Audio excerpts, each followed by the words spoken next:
이번 우크라이나 전쟁에서 러시아의 모든 움직임은 미국의 감시하에 있습니다. 병력 배치, 군대 이동, 미사일 발사 횟수 등은 미국이 모두 알고 있습니다. 미국은 러시아에서 8,700km 떨어져 있는데 미국은 어떻게 러시아의 움직임을 감시할까요? 미국은 최첨단 전투기와 폭격기를 보유하고 있지만 미군의 강력한 군사력은 이에 그치지 않습니다. 사실 미국은 정보 수집과 정찰 능력을 중시합니다. 미국은 세계 최강의 조기 경보기와 전자 정찰기를 보유하고 있습니다. 그들은 미국의 눈이 되어 수천 킬로미터 떨어진 지역도 뚜렷이 볼 수 있습니다. 지난 4월 한 네티즌이 트위터에 올린 글을 보면 연합군 정찰기, 조기 경보기에 우크라이나 활동 상황이 나타나 있습니다. 흑해 남부에서 다수의 RQ-4 글로벌 호크가 계속 순찰 중인 걸 알 수 있습니다. 또한 폴란드 국경에서 미국의 E3와 E8 조기 경보기가 순찰 중입니다. 발트해 상공에는 노르웨이에서 출발하는 P8 대잠 초계기와 덴마크에서 출발하는 P3 대잠 초계기가 있습니다. 이런 비행기들의 지속적인 감시 덕분에 나토와 미국은 24시간 내내 러시아의 움직임을 파악할 수 있습니다. 이렇듯 비행기 종류가 매우 다양한데 정확히 어떤 임무를 수행할까요? 현재 전황은 점점 복잡해지고 있습니다. 지상에는 다양한 차량과 장갑차가 달리고 있고 공중에는 항공기와 각종 미사일이 날고 있습니다. 또한 보이지 않는 전장도 있는데요. 대기층에는 각종 레이더와 전자기기가 내보내는 전자기 신호로 가득합니다. 이 세 가지 상황에 대해서 미국은 세 가지 유형의 항공기로 감시합니다. 먼저 공중을 살펴보면 미국은 주로 E3 조기 경보기로 공중 표적을 감시합니다. E3는 외형을 식별하기 쉬운데 보잉 707 여객기를 개조했습니다. 상부에 거대한 원형의 흑백 레이돔이 있으며 내부에는 항법 및 통신 컴퓨터와 레이더가 있습니다. 14개의 콘솔로 다른 유닛을 제어하고 지휘해 작전을 수행합니다. E3가 취역한 후 미국은 여러 차례 항공기를 업그레이드했습니다. 예를 들어 데이터 링크 시스템과 GPS를 추가하고 레이더도 개선했죠. E8에 장착된 AN/APY-1 펄스 도플러 조기 경보 레이더는 S 주파수 대역에서 작동하며 평면형 슬롯 배열 안테나를 사용합니다. 이 레이더는 동시에 600개의 표적을 추적하고 전투기를 유도해 100개의 표적을 요격할 수 있습니다. 단 이는 레이더 초기 모델의 데이터이며 여러 차례 업그레이드를 거쳤습니다. 보수적으로 계산해도 200개의 표적을 유도해 요격할 수 있으며 추적하는 표적 수량도 최소 2배 이상입니다. 비록 위상 배열 레이더는 아니지만 성능은 많은 국가의 위상 배열 레이더에 뒤지지 않습니다. E3는 총 70여 대가 생산돼 그중 34대가 미 공군에 배치됐습니다. 나토, 영국, 프랑스, 사우디아라비아도 보유하고 있습니다. 일본도 이 767을 4대 보유했는데 본질적으로 E3 조기 경보기에 속합니다. E3 조기 경보기는 400km 범위에서 저공 비행 표적을 탐지하고 650km 범위에서 고공 비행 표적을 감시합니다. 키이우에서 폴란드 국경까지 500km에 불과해 나토의 조기 경보기는 루마니아와 폴란드에서 운용되고 있습니다. 나토는 우크라이나 국경의 비행 표적을 명확히 알고 있습니다. 러시아 전투기가 벨라루스에서 이륙하면 나토는 E3를 통해 알 수 있습니다. 우크라이나 전쟁 중 나토는 폴란드와 루마니아에 E3 조기 경보기를 배치해 24시간 동안 국경에서 감시 임무를 수행합니다. 3월 10일 CNN 기자가 E3 조기 경보기에 탑승했는데 러시아 항공기 10대가 벨라루스 상공에서 활동하는 모습이 화면에 표시됐으며 러시아 전투기가 우크라이나에 진입한 것도 선명히 볼 수 있었습니다. 나토에서 감시 임무를 수행하는 조기 경보기는 나토 및 우크라이나에 러시아 정보를 공유합니다. 우크라이나 전쟁에서 러시아 공군은 큰 손실을 입었는데 이는 나토의 지원과 관련 있을 수 있습니다. E3는 공중 표적을, E8은 지상 표적을 담당합니다. E8 조기 경보기도 707 여객기를 개조했지만 E3와는 다릅니다.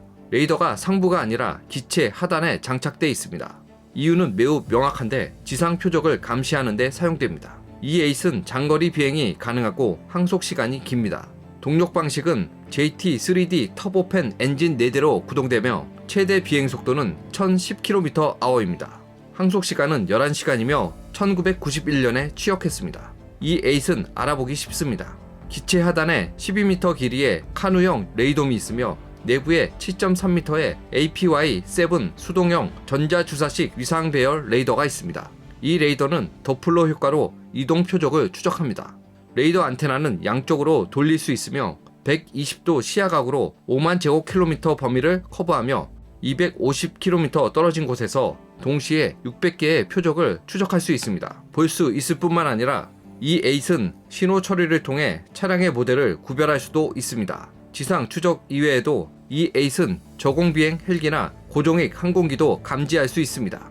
움직이는 표적 외에도 이 에잇은 합성계구 레이더를 사용해 지상의 고정 표적을 감시할 수 있습니다. 합성계구 레이더는 고도의 해상도로 적의 위치를 감시하며 미사일 발사대도 먼 거리에서 볼 수 있습니다. 이 에잇은 전장 정보를 사령부에 동시에 전송해 전장 지휘관이 언제든지 전장 상황, 적 전차의 위치, 이동 방향 등을 한눈에 파악할 수 있습니다.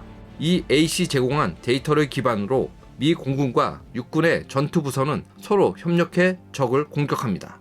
걸프전에 참전할 당시 2대의 이 에잇은 이라크 전차와 스쿼드 미사일을 정확히 추적했습니다. 이후 보스니아, 이라크 전쟁에서 이 에잇은 오랫동안 미국에 정보를 제공했습니다. 지상과 공중 상황 외에도 미국은 전자기 신호를 감시하고 전자 정찰 임무를 수행하는 기종도 있습니다. 바로 RC-135입니다. 전자 정찰은 무엇일까요? 예를 들어 우크라이나 항공기를 감시하기 위해 러시아는 방공 레이더를 켜고 전자파를 방출해 표적을 감시합니다. 이 전자파는 주변의 모든 방향으로 발사돼 이론상 누구든 전자파를 받을 수 있습니다. 여기에서 미국 RC-135가 맡은 역할은 공중에서 각종 전자파 신호를 수신하는 겁니다. 그 중에 통신용 신호나 레이더 탐색 및 유도용 신호도 있습니다. 이런 신호를 받아 주파수, 방향, 특성을 분석하면 어떤 기기에서 어디로 보내는지 알 수 있습니다. 어떤 방식으로 러시아가 지상에서 어떤 레이더를 사용하는지 정확히 알 수 있습니다. RC-135 정찰기는 최대 순항거리 12,000km에 달합니다. 비행고도 15km 이상, 순항속도는 860km, 항속시간 12시간 이상입니다. RC-135는 다양한 모델이 있습니다. S형은 탄도미사일 정찰용으로 광학 탐지 장치를 장착해 대기권으로 진입하는 미사일을 측정할 수 있으며 전자정찰 장비는 유도에 사용되는 전자파를 수집, 분석할 수 있습니다. 이외에도 V형과 W형이 있습니다. 그들은 주로 전자정보 수집을 수행합니다. RC-135의 전자장비는 세계 최고라 할 수 있습니다. 다양한 레이더 매개 변수와 측정 범위 안에 있으며 측정 펄스의 폭은 플러스 마이너스 0.1로 정밀하고 방위각은 플러스 마이너스 1도로 정확합니다. 기내 통신신호 정찰 시스템은 오디오, 음성, 텔렉스, 전보 등 신호를 정찰할 수 있으며 1000m 고도에서 600에서 800km 거리에 방송국을 탐지할 수 있습니다. 따라서 러시아가 국경에서 비암호화된 통신 시스템으로 말하면 미국은 모두 들을 수 있습니다. 또한 RC-135는 적외선 감지기와 전방 레이더가 있으며 감지 범위는 238에서 370km이며 360km 내에서 3.7m의 물체를 식별합니다. RC-135는 적의 영공에 진입하지 않고 일반 공역에서 정찰할 수 있습니다. 걸프전 당시 미국은 RC-135 4대로 이라크를 정찰했는데 1일 평균 2차례 비행해 대당 12시간을 정찰했습니다.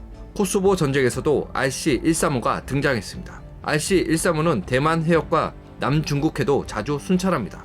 1996년 대만 미사일 위기 당시 미 공군 제55 비행단 소속 RC-135S 정찰기가 미국 오펫 기지에서 동중국해로 비행해 중공의 미사일 발사 상황을 수집했습니다. 어디에서 발사해 어디로 떨어지는지 명확히 알 수 있었죠. 또한 미국에서는 RQ-4 글로벌 호크가 있습니다. 속도는 시속 574km이며 최대 상승 한도는 2만 m입니다. 러시아 미구 29의 상승 한도는 18,000m이고 중국 J-10의 최대 상승 한도는 17,000m입니다. 즉 이 두 전투기는 미국의 글로벌 호크에 전혀 도달할 수 없습니다. 글로벌 호크의 순항거리는 25,000km입니다. 즉 5,500km를 비행해 표적 상공에서 24시간을 감시한 후 돌아올 수 있습니다. 글로벌 호크는 보통 작전 통제 분대와 발사복구 분대에서 통제합니다. 발사복구 분대는 비행기 발사와 회수를 담당하며 미국의 각 공군기지에 있습니다. 작전 통제 분대는 글로벌 호크 운영을 담당합니다. 보통 조종사 1명이 원거리 조종하며 센서 운영자가 각종 정찰 데이터를 처리합니다. 글로벌 호크는 이라크, 아프가니스탄 전쟁에 참여해 풍부한 실전 경험이 있습니다. 글로버로크는 합성개구 레이더, 전자광학 및 적외선 감지 시스템을 갖춰 지상 표적을 전방위적으로 정찰할 수 있습니다. 항공기 외에도 미국은 세계 최강의 첩보 위성 네트워크를 보유하고 있습니다. 미국은 1960년대부터 전자 극초단파를 개발해 소련의 전자신호와 통신신호 탐지에 사용했습니다. 최신형인 매터5셋은 100MHz에서 200GHz까지 모든 신호를 탐지합니다. 중국에서 중동, 북한, 러시아에 이르기까지 모든 극초단파 신호, 무선 전자파 신호, 무전기 신호는 탐지 범위 내에 있습니다. 전자기 신호 수집에 사용되는 전자정찰 위성 외에도 미국은 다양한 광학 정찰 위성도 있습니다. 미국은 세계 최초로 정찰 위성 발사에 성공한 국가로 1960년에 키홀 정찰 위성을 발사했습니다.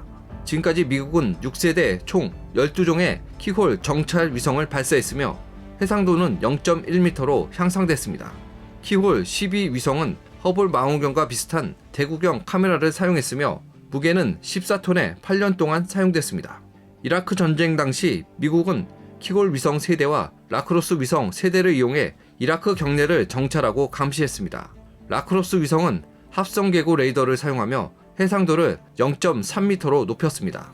함선과 장갑차의 이동뿐 아니라 미사일의 움직임까지 감시할 수 있습니다. 광학 이미지를 사용하지 않고 극초단파를 발사하기 때문에 합성개구 레이더는 지표면을 뚫고 지하에 숨겨진 시설도 찾을 수 있습니다. 미군이 세계 최강인 건 핵무기 수량 때문만이 아닙니다. 핵무기 최대 보유국은 러시아인데 과연 어떨까요? 미국의 강력함은 전투기 수량뿐 아니라 최전선에서 쉽게 알 수 있습니다. 배후의 정보 수집과 정찰 능력은 누구도 막을 수 없습니다. 미국의 정찰 및 조기경보 시스템은 전 세계 모든 국가를 합친 것보다 강력합니다.